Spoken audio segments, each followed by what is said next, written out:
Good evening. I'd like to call to order this public hearing for the City of Urbana. This is a notice of public hearing of the Urbana City Council Committee of the Whole. I'll read an introduction to this and then we'll call to order. So a public hearing to approve a proposed property tax increase for the City of Urbana for 2023 will be held on December 4th, 2023 at 7 p.m. at the City of Urbana Council Chambers, 400 South Vine Street, Urbana, Illinois.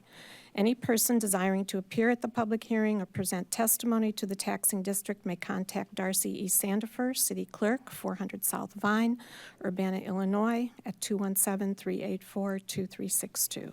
The corporate and special purpose property taxes extended or abated for 2022 were $9,361,181.96.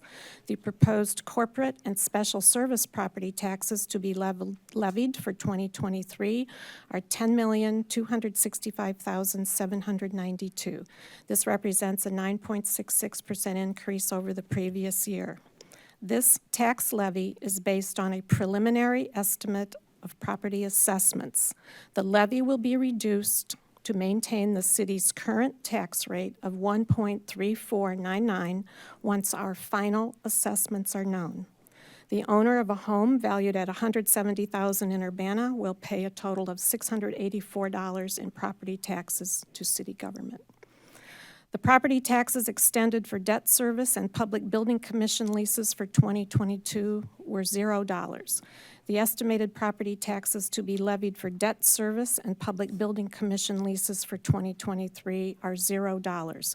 This represents a 0% increase over the previous year. The total property taxes extended or abated for 2022 were $9,361,181.96. The estimated total property taxes to be levied for 2023 are $10,265,792. This represents a 9.66% increase over the previous year. Will the clerk please call the roll? Miss Wu. Here. Mr. Evans. Here. Miss Hersey. Here. Miss Colasetti. Here. Miss Bishop. Here. Miss Wilkin. Here. Mr. Quisenberry. Here. Mayor Marlin. Here. Next item on the agenda is public input. Does anyone wish to speak to the property tax issue before you right now? If you wish to speak, just come up to the microphone. State your name for the record.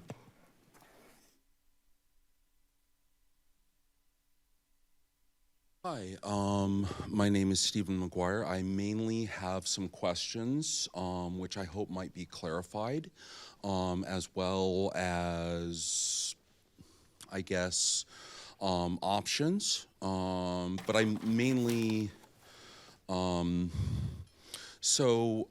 understanding is that a lot of this money from property tax would go to extending staff for police, and also my understanding is that the new chief wants to make it so that officers would be able to help children who have literacy issues by the third grade, and make it so officers could go and tutor them, which I think is a wonderful idea.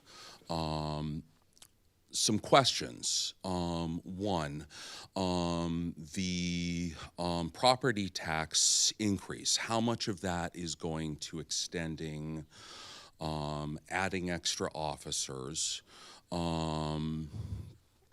And my understanding is we have more than the national average of police officers.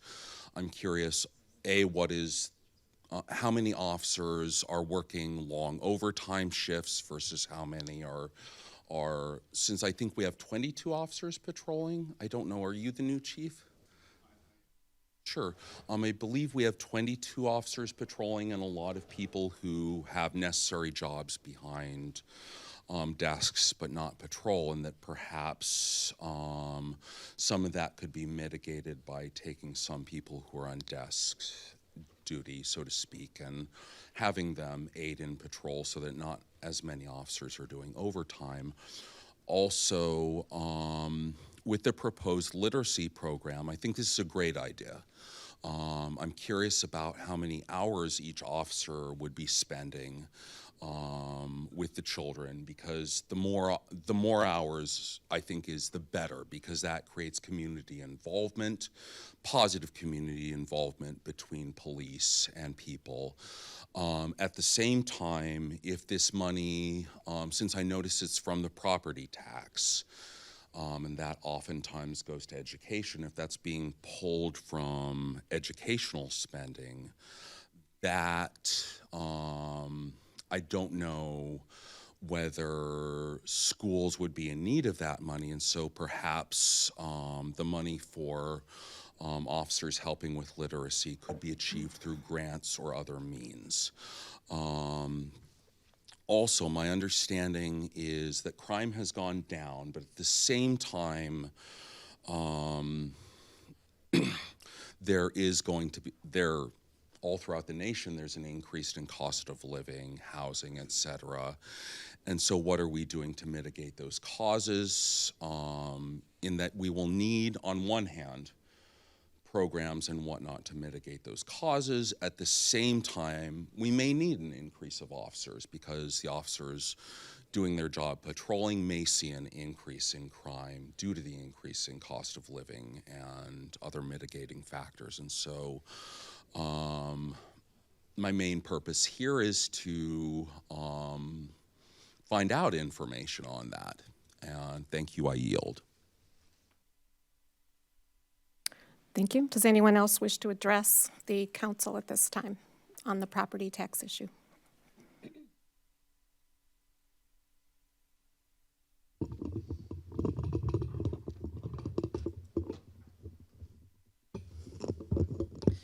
My name is Danielle Shen. I live at 412 West Illinois Street. I've spent the weekend looking through recent city budgets, and I want to share what I'm seeing and then ask some questions about the tax levy. Two key principles I want to share is, one is budgets are moral documents, and two, every expense that you make has an opportunity cost. My understanding was that the city of Urbana was facing a fiscal crisis and that we've needed to tighten our belts. What I didn't anticipate in looking at the budgets is that the belt tightening would be followed by incredible increases from the general fund for police and fire. Of course, I want to and am grateful to have someone to call if there is a fire in my house or a violent crime situation. But as we have an increase in climate change, poverty, housing and food insecurity, and mental and physical health issues, it appears we're investing in an outdated model of public safety with real lost opportunities for what we need. So we have emergency shelters that are cramped and full right now, begging for volunteers to stay open in the cold, but we're building new firehouses where dangerous smoke, heat waves, and Arctic blasts have hit our community, but public buildings close rather than becoming clear air warming and cooling centers. We're an increase in officers on patrol instead of having folks, community members, distribute air filters, masks, and hand warmers. Where drug overdoses and mental health issues are on the rise, and we dispatch police officers with 16 weeks of training who are more expensive than healthcare professionals with years of training. We lack the tools to respond to urgent and emerging community needs if we continue to invest in this way.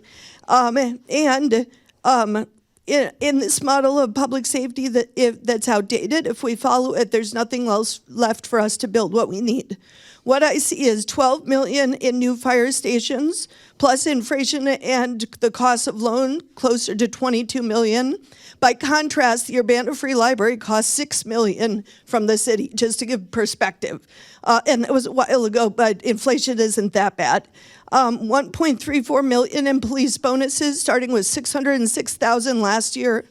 About a proposal that has not been made public yet, that is about $2 million annually to add to 15 new police officers. With other expenses, we're looking at a $4 million increase for police staffing, or 34% increase over 2 years. The chief is talking about new technology. We don't even have those costs on the table yet. Meanwhile, grants management staff is down, hampering the city's ability to go after outside funding. The public arts staff and public TV staffing costs went down. Even for urban forestry was cut. The question I have is, how are we going to pay for these significant expenditures? Where is the truth in taxation for these? And second is, what opportunities to shift to better meet people's needs, both safety and material, are lost when we spend on this old model of public safety? Thank you.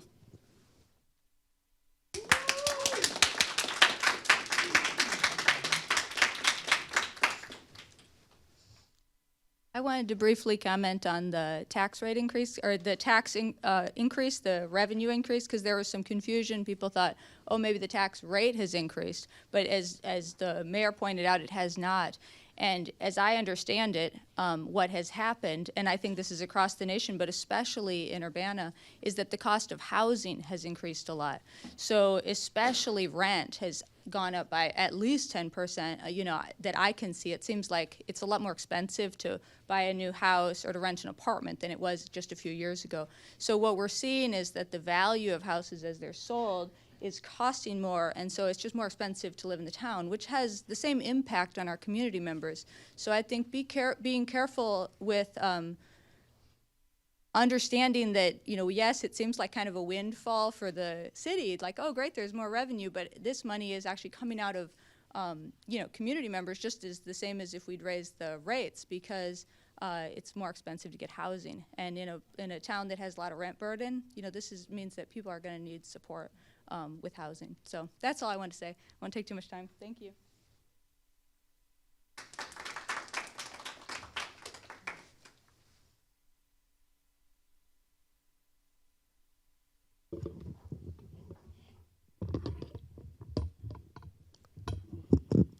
My name is Martem Miller.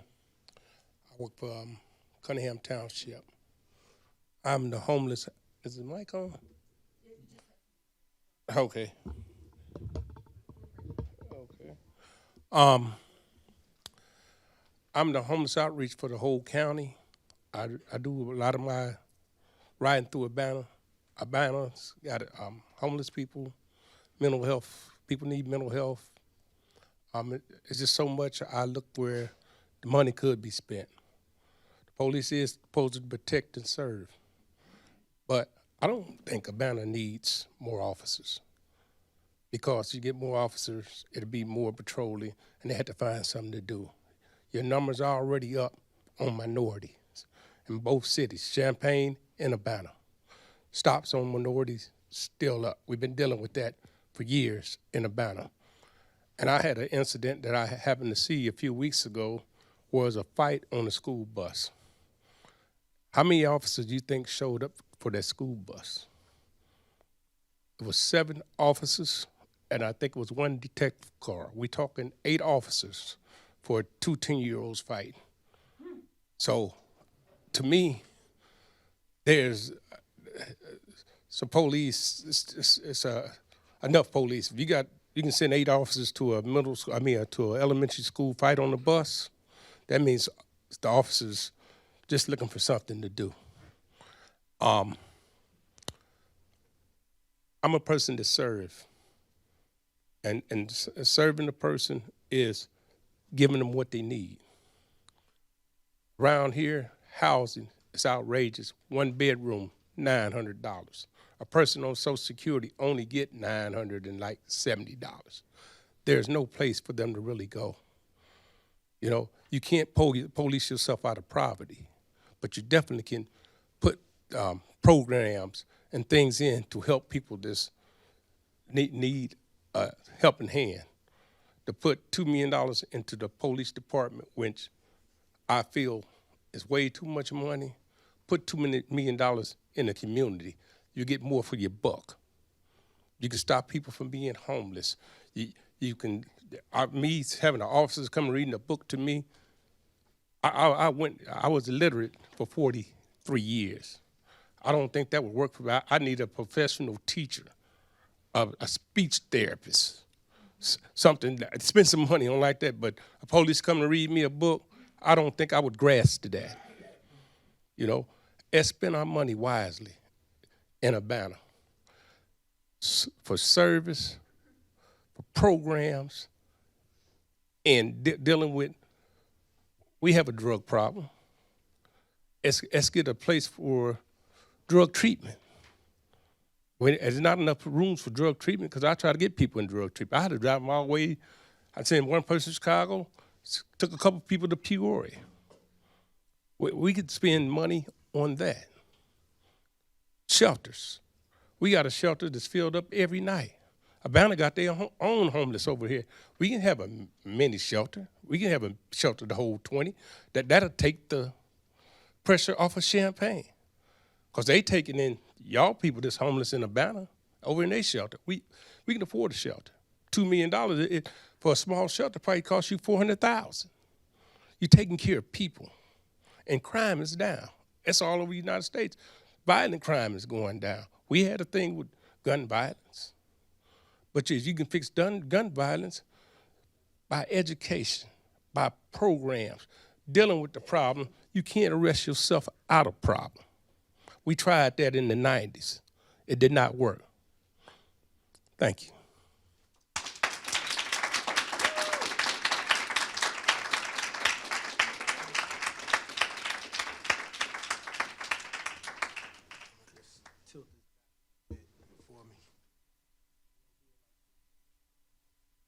James Brown style. How everybody doing? My name is James Corbin. I usually go by the acronym of Tiger. I'm a long-time Champaign County resident, and I just want to speak to you about, it's all tied. Everything has a correlation to one another. So this is a study we did, First Followers, in 2023, and it was looking at the violence in our community. Gun violence, especially gun violence. So this study right here was based on, let me see. You hold that for me? Yeah, there you go. Thank you. This study right here was based on 275 people surveyed, 77% identified as African American or Black. So this is coming from the people who are mostly affected.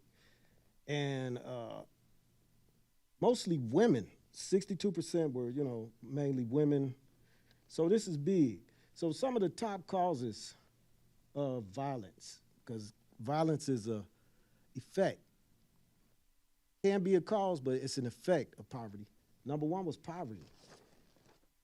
Number two, easy access to guns, lack of affordable housing, which is, I know we talking about increasing taxes, because once you do that, that's gonna send more rent up. Certain types of music, conflicts caused over social media, not enough constructive activities, inadequate mental health services, what my man Martel just said, talked about, and as well as gangs and breakdown in family structure. So some of the suggestions, affordable constructive activities, and more jobs, more informed mental health. Placing electronic, license plate readers was also put on there by the people, but more social events for teens. So, and I'm reading this because I'm saying that I would like to see this money invested into more economic development within the community instead of leaning on the people to share this burden at this time. I think, we need more better services. But we also need to be thinking about how we're going to pay for these things and how they fund it in the future, instead of just levying one way and saying, okay, going this old way of doing politics, put the burden on the people. It's already some of the highest taxes in the state, and all you're going to do mostly is chase more businesses away by doing this. So we need to figure out a way to bring in more of this other streams of income, as well as activities for the youth. I think it was some young guys here that was talking about skate parks, something like that. Increase, that takes away violence, getting the kids something to do, not just focusing in on areas where we got high crime at right now. that's, that's not, and we only gonna see more of that. If we continue the way we're going, we're gonna see increases. Champaign County has some of the highest poverty rate. We are 2 times the amount of the state right now. We can't, I mean, what can we do with this really? And like Martel and Danielle said, why don't we have a shelter here in Urbana? Why do we gotta go there and that's overfilled and we got people sleeping behind stores at this time? We gotta figure out better ways of spending this cash. That's all I wanna say. Thank you. Yep.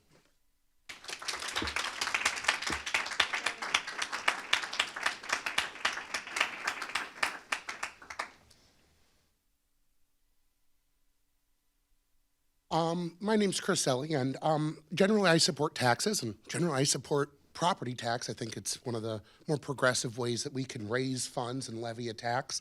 But I think the impact on this on the local housing market and the local businesses is non-zero. And as we've heard earlier, directly plays into the actual causes of crime. We need to know the impact of these taxes actually benefits the community as a whole, given these negatives. Crime is down. Cost of basic needs such as food and housing are increasing. Use this money for preventing crime, not responding to crime. If the taxes produced going to the police staffing budget are to be paid to officers to act as teachers to rebuild public image, I want them to ground themselves that they're engaging a job with significantly less education than the teachers while being paid more than them. I urge them to ground themselves in this privilege. They work a job often lauded as community heroes. Teachers are heroes. Show respect for the teachers.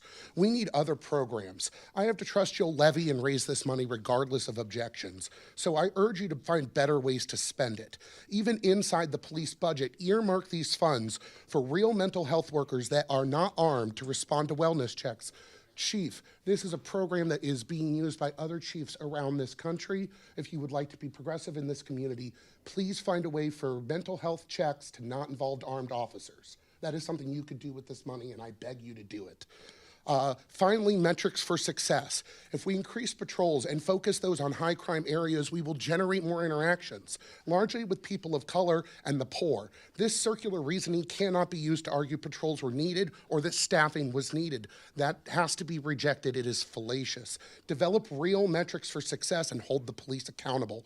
There are serious opportunity costs to these decisions. Please make honest and moral choices today. Thank you.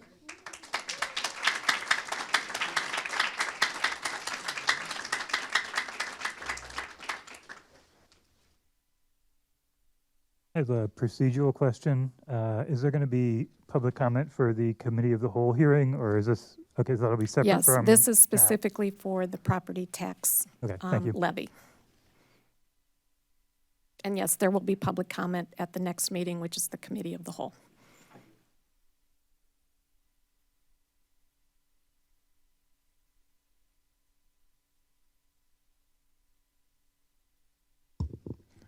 Good evening. I'm James Kilgore from 602 East Harding in Urbana. I'm also with First Followers. So I want to talk a little bit about the people that I deal with at First Followers, people coming home from prison. The people that have done 5, 10, 15 years in prison. And then upon release, they're given $10 and a bus ticket. In the winter, they're not given a jacket. So I wonder what people think about those particular folks. Because to me, if I'm someone who's worried about crime, the most likely people to commit those crimes are the very people that they're releasing with $10 in their pocket and no resources. So dealing with those individuals, people don't say, I wish I had more police supervision. I wish my parole agent would get a little bit stricter with me so I could get on the straight and narrow. No, what people need is they need housing. They need employment. They need mental health services. These are all the things that are missing in this community or are in short supply, and yet they're not what gets put on the front page of the agenda or on the front page of the paper. Instead, we end up hearing about the need for more police, that the police are understaffed. The police have been making do. Well, mental health services in this community have been making do for a long, long time, with very little coming their way. Housing, particularly for the kinds of population that we serve, the access is shrinking. We had someone that came out of prison after more than 3 decades. His apartment was renting for $550. The apartment building was bought by a landlord from New York, and the rent went up to $740. But we don't hear about these things. Crime gets front page. Let's put poverty on the front page. Poverty is the issue here. Crime is a result of poverty. So we need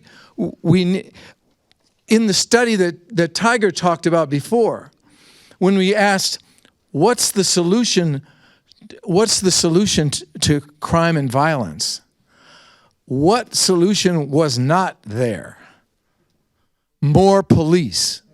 The people that are most impacted by crime and by incarceration are not asking for more police.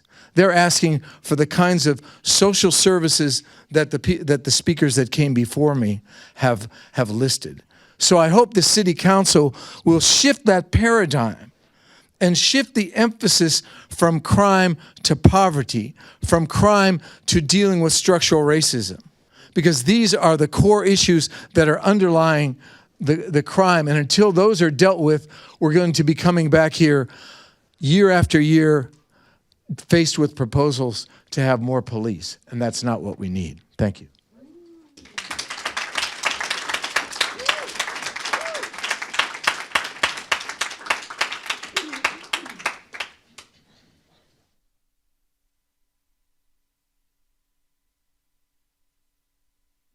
Good evening. My name is Tom Roth, 2734 Castle Rock in Urbana. I'm the president of Stone Creek Homeowners Association, a growing area, southeast Urbana, should be adding over the next several years quite a bit to the tax base. Property values are going up, taxes are coming up accordingly. I've been in Urbana for 17 years. I've watched it change. I'm very grateful that Mayor Marlin's in the spot she's in now. Made me vote Democrat for the first time in my life. Very happy to do that. Everything that's been said before me is very valid. More money's needed for all of these programs. But if we do all of those things and don't increase the police that we have, to allow the men and the women that are protecting us right now to get paid a decent wage and not have to work tons of extra time, to give them time to do the things that we need to have them do. I think the idea of having officers go into the schools and develop a relationship with the young kids there is phenomenal. But that's a patrolman, that's a patrol person that's not out on the street. They're in the schools doing that as it needs to be done. Recognizing that, as somebody had said before me, the ability for someone to go out for a wellness check and not be armed, I understand that. I get the validation there. But the moment you need that person to be armed, that person needs to be armed. And the escalation that can happen with that, I don't deal with that every day. But the folks that we're talking about here, the police that we do here, I think it's great that we can talk about things that we feel need to be funded more. The question I think right now is, do we want to increase the budget to pay for more for the police department? I pay quite a bit in taxes now. I made that decision purposefully when I moved from Champaign to Urbana. I knew I was going to pay more in taxes. The tax rates are higher. And if I need to have my taxes moved up a little bit to pay for more police, I'm certainly willing to do that. Thank you.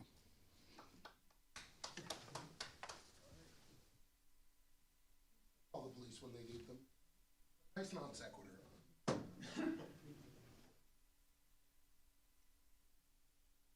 Hi there. I'd ask the people, please respect the speakers. Thank you. My name is Ron Kester. I live at 1209 West Oregon Street in Urbana. I do a lot of volunteer work in relation to the criminal justice system. I've been to the Danville Prison with the Education Justice Project hundreds of times. I've been to the satellite jail and downtown jail hundreds of times as a volunteer tutor for GED students, seeing people getting ready or going through that process, getting ready for trial. And then I've also been a member of Community Court Watch for the last 12 years, have observed a lot of felony court cases. In the last year, I've focused on arraignment court hearings. And an earlier speaker, Danielle, had mentioned that budgets are moral documents. I think that is such a profound statement, and if you want to really understand what that means, go to arraignment court. Everyone can go there. It's a public meeting. It takes place at 1:30 in the afternoon, Monday through Friday. And what you see are the people who have been arrested and what they've been charged with, the police reports that were just written, and you see the state and you see a public defender talking about what should happen to the people who are in that situation.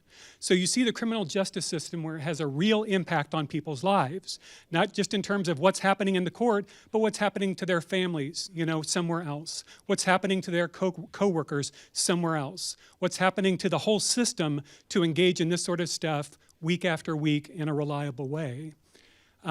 I want to relate some of my observations from doing that because I think that it is difficult to find an independent voice who can talk about what that process looks like unless you're willing to go through and watch those cases again and again. And over the last year, I've been there every week. So I can talk a little bit about it.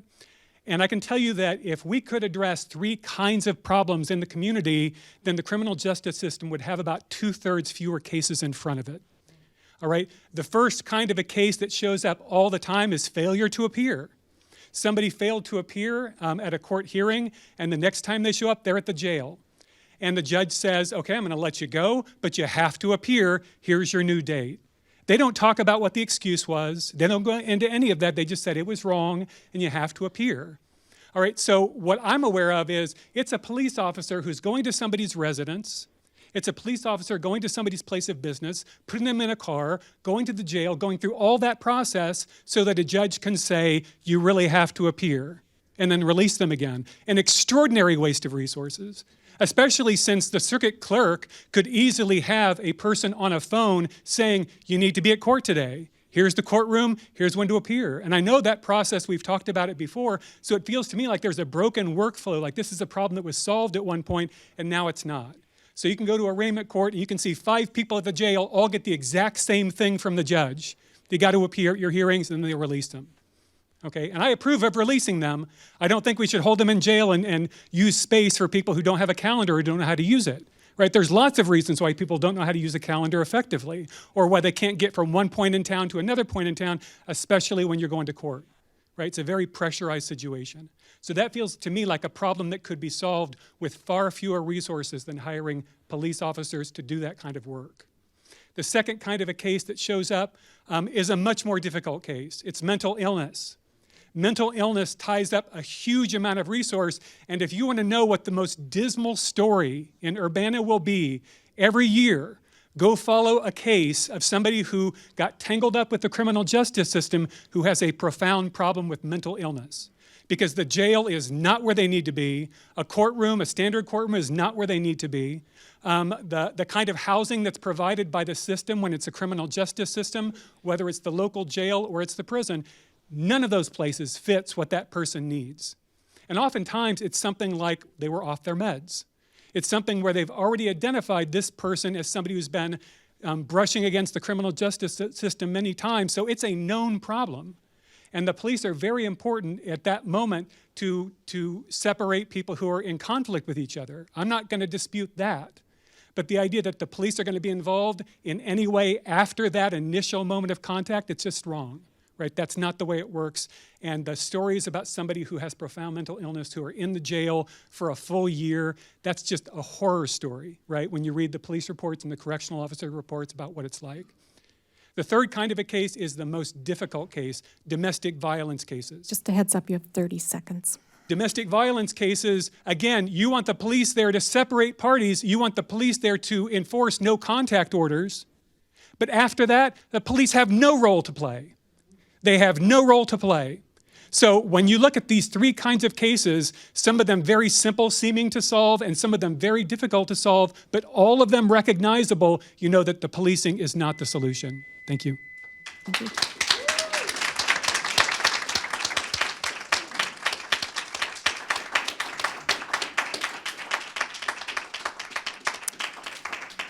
Is there anyone who else wishes to address the topic of the property tax levy during this public hearing? Okay.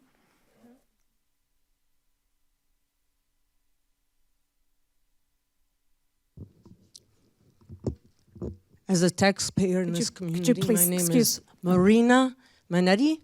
I live at 203 East Oregon Street in Urbana. And I'm a taxpayer, property taxpayer.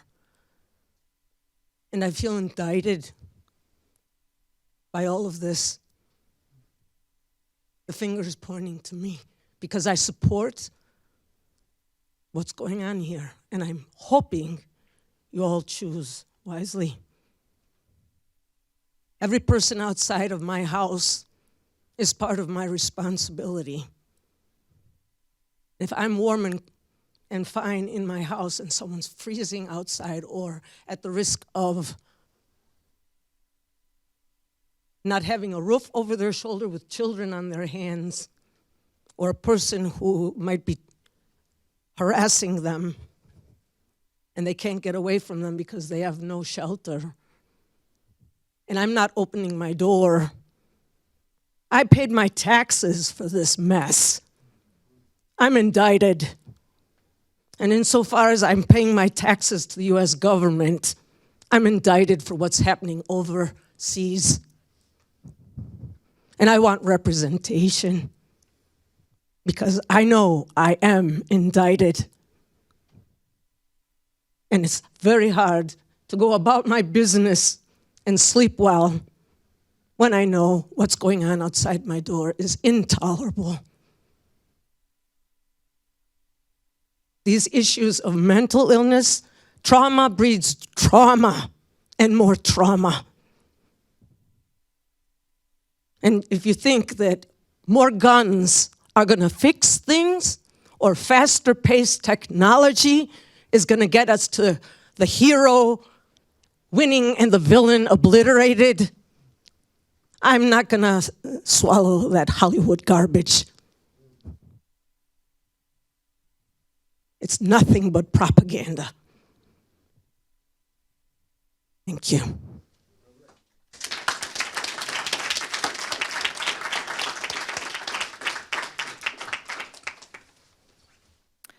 Any input on the tax levy?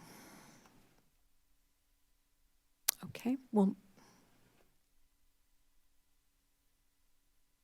Hi, thank you very much for listening. My name is Katherine Solor.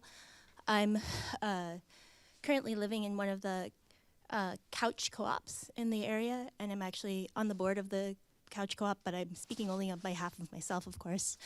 I think I just want to reiterate some of what I heard because it really resonates with issues that have come up in managing safe housing for our members. And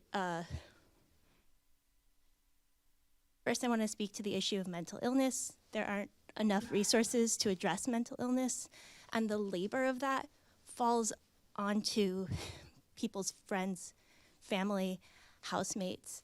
The costs of that fall onto people's friends and family and housemates. And it's a huge strain on even just like our local, our organization as a housing organization that's trying to provide like a safe environment for people. And this is not against any individual officers or anything like that, but there is a lack of trust in the police force. So people won't call the police to address safety issues often because they're afraid of how people will be treated. I myself was in a situation where somebody was becoming erratic, physical when they were angry. Basically, we found out from a lawyer, was essentially a domestic violence kind of situation. And I sort of just used social tactics to sort of maneuver the situation until we could get the person to leave. I wouldn't want, this person did need mental health care, and this has come up repeatedly in our houses, but we don't want them to go to jail. We don't want them to be in prison. We don't think that's where they would get their resources, and it puts us as people who live sometimes with people who are struggling, where we need to address things, in a situation where we feel like we don't have the resources to keep ourselves safe outside of our community, and we're just needing to rely on each other within our community. And you know, this house, it's largely people who are like in their 20s, early 30s. It's largely undergraduates and graduate students figuring out how to deal with this themselves, because so many people have concerns about the system or have been in a system in a way that was traumatic to them and don't want to inflict that trauma on other people. And again, this is not against even the police department. This is about the entire system kind of failing to work the way I think everybody here would like that system to work better. So I'm not sure more officers would address those issues. And 3, I want to say that like we've had issues with stalking, cyber stalking, and that sort of thing. And in some cases where people have been threatened, like to the point where they felt unsafe living in their houses and had to move, they did contact the police. They were told there was nothing they could do. Again, this is not against the police, but the police resources that are available in this area aren't sufficient to address those kinds of issues. So more officers would not improve the safety of our residents at this time. However, I do think that like having peeked at some of these reports that like the Cunningham Township reports that are related to this, addressing again mental illness, addressing issues with poverty, it sounds like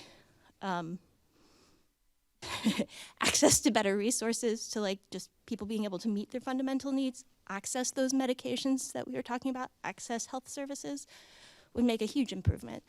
Thank you very much. And again, this is nothing against any particular officers. It's just speaking to like what I've seen in terms of the needs and the safety needs of young people within our community. Thank you.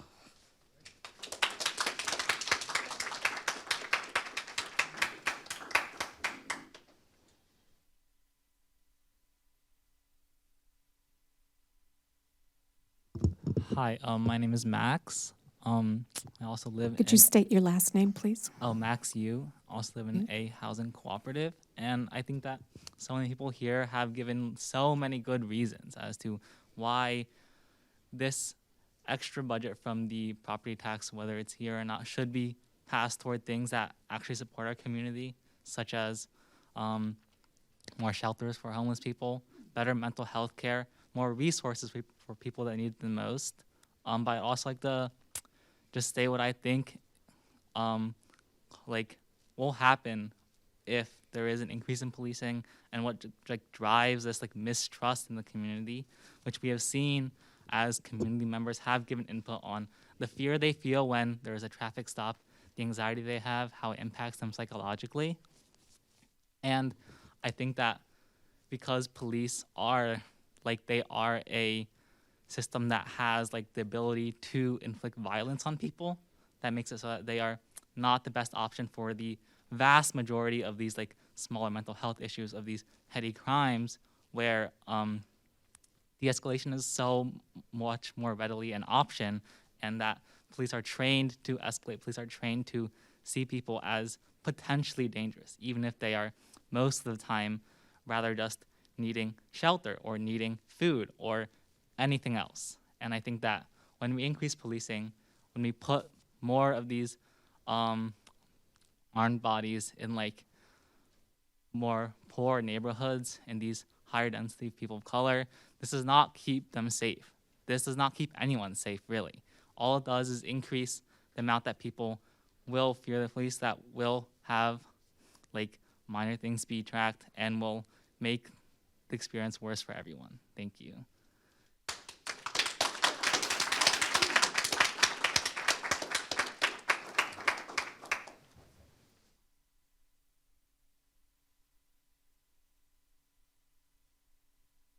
Hi, my name is George Hardebeck. We live up on the north side of Urbana on Country Club Road. 307 East Country Club Road. And I guess I'd like to talk to you, and seems I feel a little nebulous about it, but I'd like to echo and chime in with all these people that have talked about needing more social services than police. But I'd also like to talk about the long journey of moving from imperialism to mutual systems, which we have, there's people here that are really wanting and working towards that. A lot of people out here that wanted a whole lot more.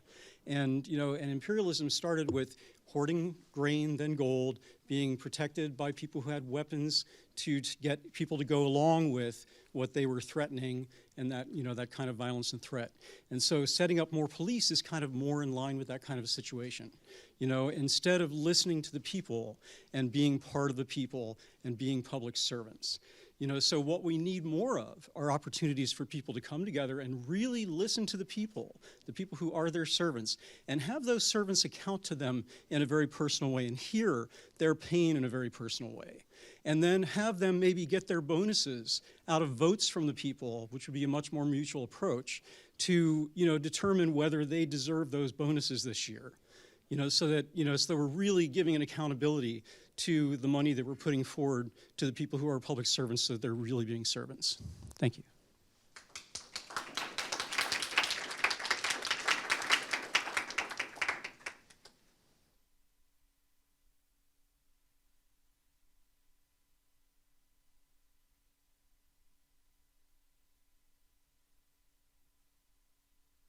Hello, my name is Stephen Mackey. I live at 704 West California, and I would like to pose a simple question today. My question is, why is it that just a few years after the largest call for police reform in American history, that we instead turn around and run for larger budgets for the police? We have seen there are so many people that are wanting police reform, wanting more access to our education system, to mental health services, to homeless shelters. And if we turn around and increase police budgets, we will lose so much that we can invest in our community, in bettering our help, or our helping to our individuals of our community. Policing has been proven to not decrease crime. Even when we increase police budgets, it often does not lead to a decrease in crime. Ignoring the root cause of crime, which is poverty, will not solve the issue. Just ignoring it, pretending it'll go away, it will not solve the issue. It will, in fact, make it worse. And adding to the police force will probably compound on these issues, because adding to the racialized element, it will increase the police force located in historically segregated areas, and then will continue these effects. We can and should invest in the people of our community. Nearly $2 million is going to be proposed for this budget increase, and that can be used in so many better ways, like people have said before, building shelters, public spaces, or dealing with food insecurity. My last question here will be simple. How many more black faces do we need to see on the media killed by police to finally see that this is not the answer to our problems? Thank you.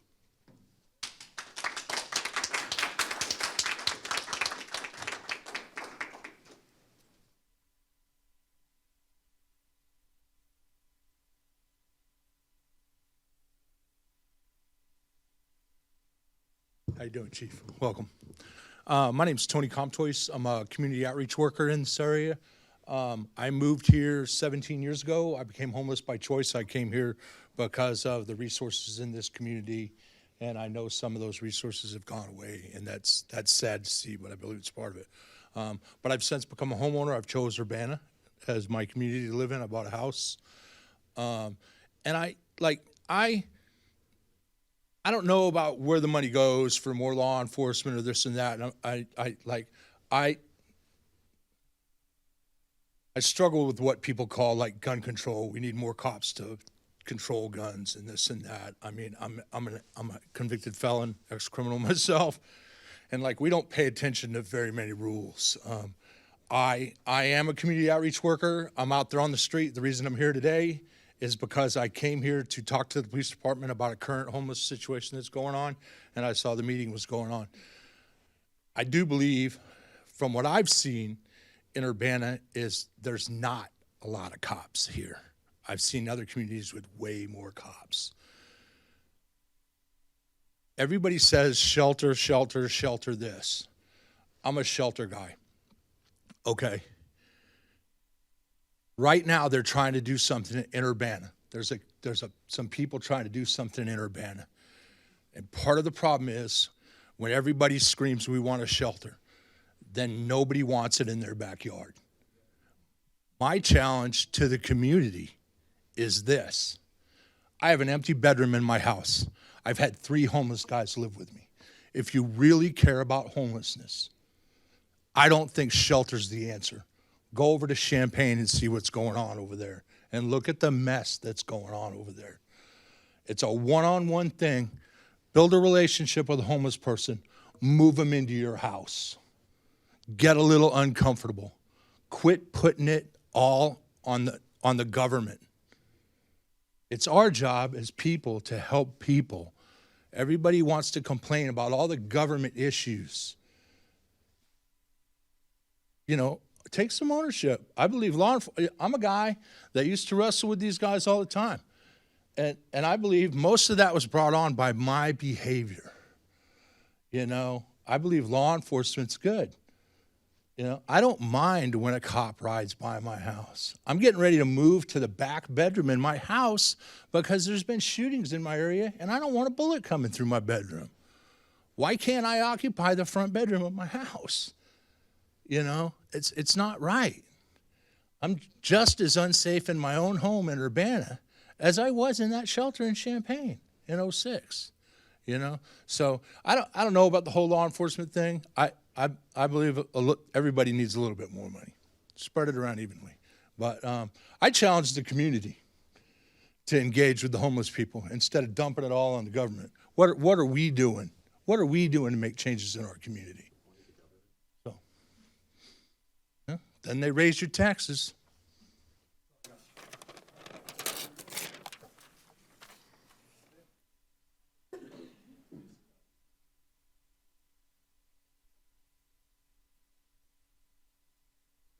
I'd like to echo all that, but for me, police is about protection.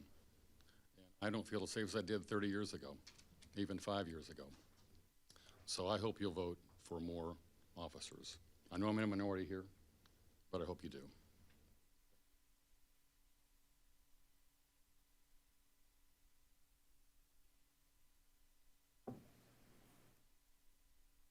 Does anyone else wish to speak to the tax levy issue? Okay, with no further input on this meeting, we will stand adjourned and we'll move immediately to the Committee of the Whole, and that will be chaired by Chandra Bishop.